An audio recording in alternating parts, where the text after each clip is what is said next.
Bonjour, dans cette vidéo, nous allons voir comment créer une question qu'on va poser aux étudiants et à laquelle ils doivent répondre et leur réponse va être notée ou non.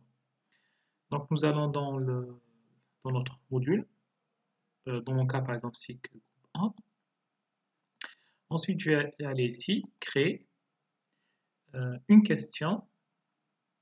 Voilà, donc ce n'est pas un questionnaire, c'est une question. Là je vais poser ma question.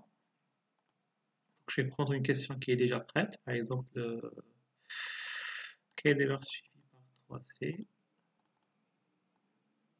J'ai copié-collé cette question. Je peux donner plus de détails ici. Je peux aussi m'arrêter à ce niveau. S'il y a par exemple, je peux donner par exemple ici la description de l'étude de cas, ou sinon si la question est suffisante, je la laisse comme ça. Je peux ajouter une vidéo YouTube.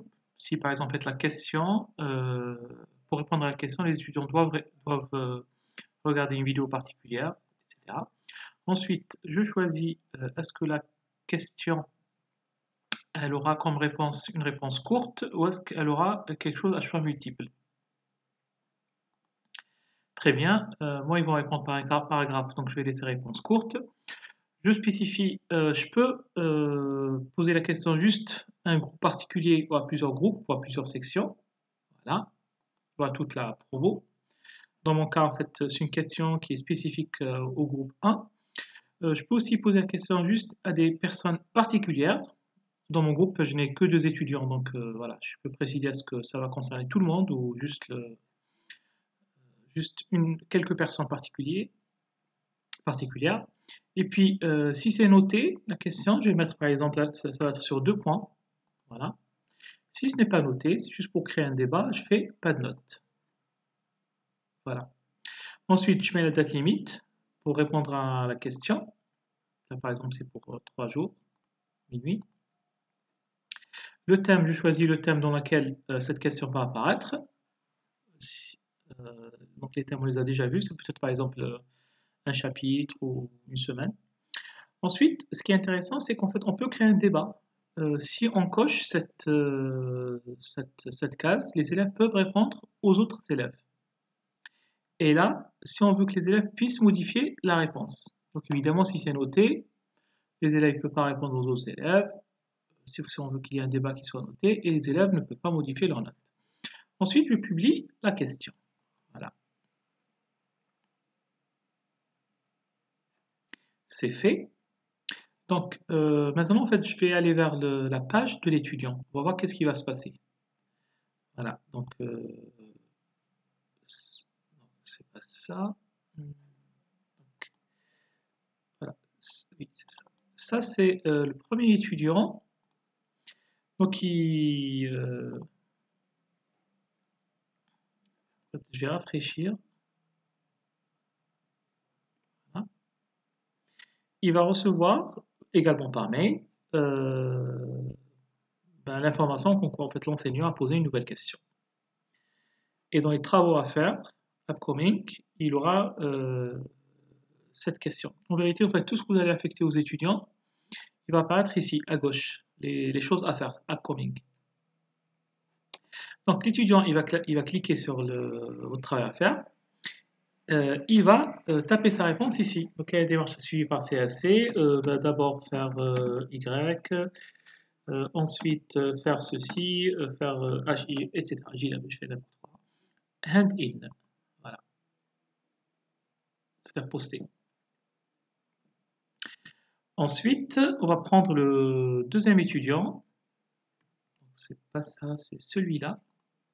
Pareil, en fait, il va recevoir la question que vous lui avez affectée. Il va cliquer.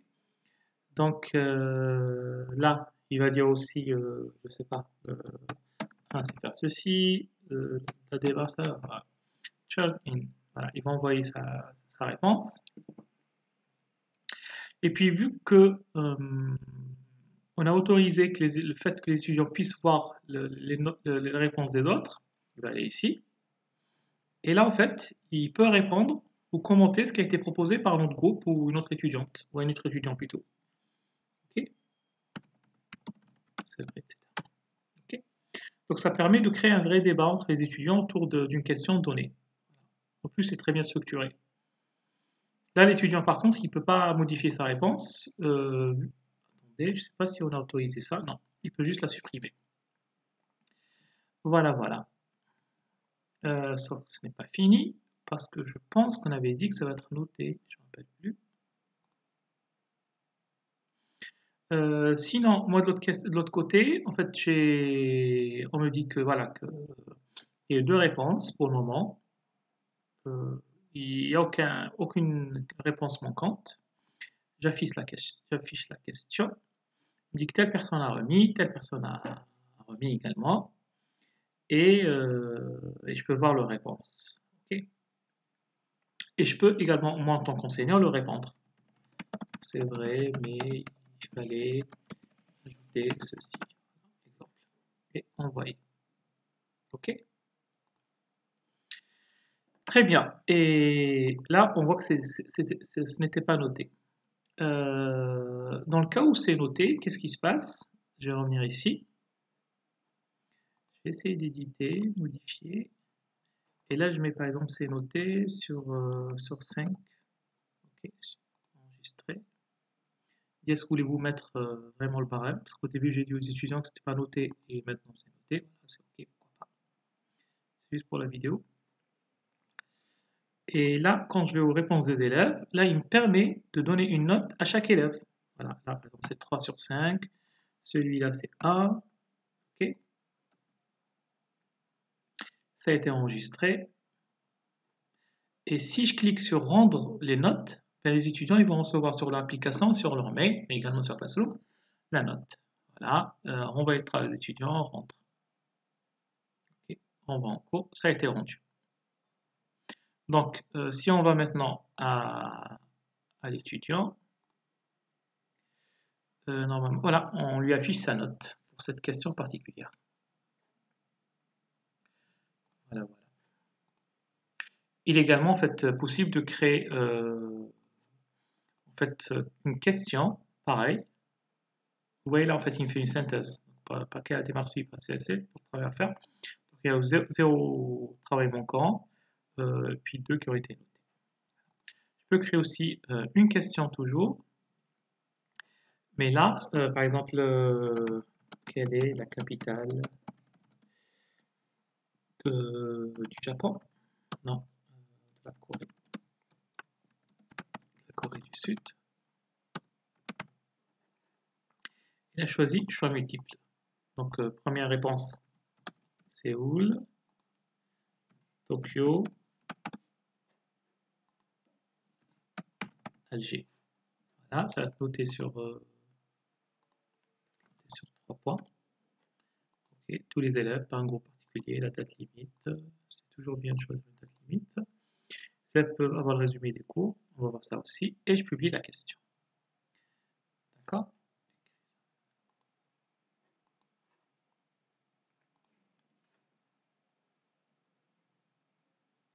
Ok. On va aller voir ce qui se passe pour l'étudiant. Donc l'étudiant, on va lui dire que son enseignant a posé une nouvelle question. Quelle est la capitale de la Corée du Sud? Il choisit entre Séoul et Tokyo. Ok. Il va m'envoyer. Voilà. Voilà. Là, il lui dit que tu ne peux pas changer la réponse après. Parce qu'en fait, je n'ai pas activé l'option de modifier les réponses. Donc, voilà, envoyer. Voilà. Ensuite, on va voir l'autre étudiant. C'est celui-là, je pense. Oui. Donc, l'enseignant a posé une nouvelle question. C'est Alger, turn in. OK. L'étudiant peut toujours m'envoyer un commentaire privé. Monsieur, désolé pour le retard.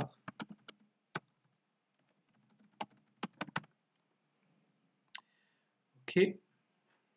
Il peut commenter aussi le... Là, en fait, c'est un commentaire privé que seulement l'enseignant recevra. Par contre, ici, c'est... si un étudiant il commente ici, ben, les autres élèves ils vont le voir. Il existe aussi une possibilité pour désactiver les commentaires des étudiants. Voilà. Donc maintenant, on va voir l'enseignant ce qu'il va voir. ce qu'il va recevoir. Donc, non, je reviens à mon travail. Donc là, on me dit que je vais voir mon travail à faire. Donc, pour premier, c'était Alger, et je vois son commentaire ici. Donc, bien sûr, c'est 0. Pour le second, pour second, c'est Tokyo, c'est 0 également. Ok. Ensuite, je vais rendre la note aux étudiants. Très bien, j'espère que cette vidéo a été utile pour vous. Voilà. Donc c'est utile en fait pour envoyer des questions particulières, pour animer le débat, mais également si, comme on l'a vu au début, je peux aussi créer une sorte de forum de discussion pour suite à un chapitre, là, par exemple quand on a terminé un chapitre particulier. Et par contre, pour ça, on dit que les élèves peuvent répondre aux autres élèves. Donc en fait, les élèves, ça permet de créer une sorte de fil de discussion par rapport à ce qui a été fait à la fin du cours, par exemple. Voilà. Merci beaucoup. J'espère que ça a été utile.